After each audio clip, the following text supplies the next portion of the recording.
How to add voiceovers in CapCut edits. Hello everyone, in this video I'm gonna show you how you can add voiceovers in CapCut edits. Firstly, open the CapCut app and import your video. After importing the video, start editing. You can edit your video using various features. If you swipe on the bottom panel, there are different options and features. From this menu, you can add different kind of effects. Once you are done editing your video, then tap on the audio option from the bottom panel, swipe to the very end and tap on record. You can do voiceovers with two methods. For the first one, tap and hold on the record icon. Keep pressing it and release it when you are done. After that, your voice will be recorded.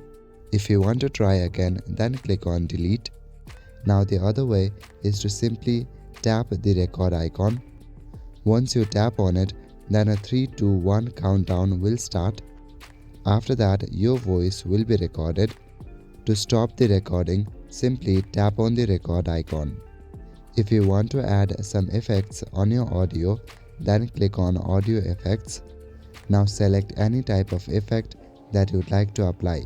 Once you are done, click on export at the top right corner. So that is it for this video. I will see you in the next one. Thank you.